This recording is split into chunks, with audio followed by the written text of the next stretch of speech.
अगला क्वेश्चन है कि 12 और 49 के बीच सभी अभाज्य संख्याओं का योग क्या होगा? जो 1 से कटे और अपने आप से कटे,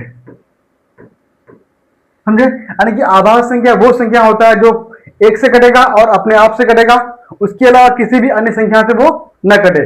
फॉर एग्जाम्पल दिया हुआ क्या 12 और 49 के बीच, तो सबसे पहले आपको पता होना चाहिए कि 1 और 50 के बीच जो है कितनी अभाज्य संख्याएं होती है। 1 से अगर 50 की बात करें तो कितने होते हैं? 15 अभाज्य संख्या होते हैं। और अगर 1 से लेकर अगर 100 तक की बात करें तो कितने 25 अभाज्य संख्या होता है। अब यहाँ पर हमको यहाँ पे देखना भी पड़ेगा क्योंकि सबको हमको जोड़ना भी है। तो 1 से 50 के बीच में कुल कितनी अभाज्य संख्या, यानी कौन कौन सी संख्या है जो अभाज्य संख्या है, हम देखते हैं। जैसे कि आपका 1 को छोड़कर, यानी कि अभाज्य संख्या जो होता है वो एक अभाज्य संख्या की श्रेणी में नहीं आता है। क्या क्या क्या आता है? 2 आता है, 3, 41, 43, 47।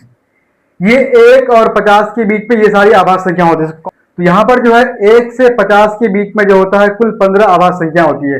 अब यहाँ पर जो है देख सकते हैं कि ये जो आभाज्य संख्या है ये तो चाहे तो 1 से डिवाइड होगा या फिर अपने आप से डिवाइड होगा। अगर हम 2 की बात करें तो 2 जो है 1 से डिवाइड होगा या फिर 2 से डिवाइड होगा। इसमें किसी भी नंबर को लेंगे, अगर 19 है, 19 जो है चाहे 1 से डिवाइड होगा या फिर 19 से डिवाइड होगा। इसके अलावा ये किसी भी नंबर से डिवाइड नहीं होगा।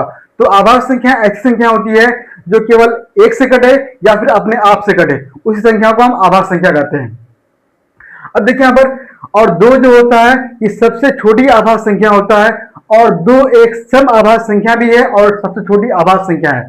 ठीक है, और कोई बोले आपको कि सबसे छोटी विषम आभाज्य संख्या क्या होती है, तो यहाँ पर 3 होती है, और सबसे छोटी सम आभाज्य संख्या यहाँ पर 2 होती है।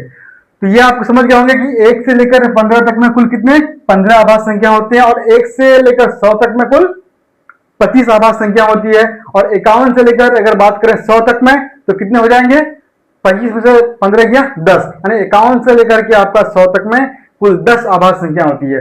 तो अब यहां पर कहा है कि 12 और 49 के बीच सभी आभाज्य संख्याओं का योग निकालना है। इसके बीच में 12 और 49 के बीच में, तो 12 कहीं ना कहीं आपको यहाँ पे आएगा, 11 और 13 के बीच में आएगा, और 49 इधर कहीं पे आएगा। तो उनके बीच यानी ये हो जाएगा 12, मान लीजिए ये 49, यानी कि आपका जो है 12 और 49 के बीच जो सभी आभाज्य संख्या है उनका योग 300 हो जाएगा। तो 300 कहां पर है? ऑप्शन नंबर 4 में है।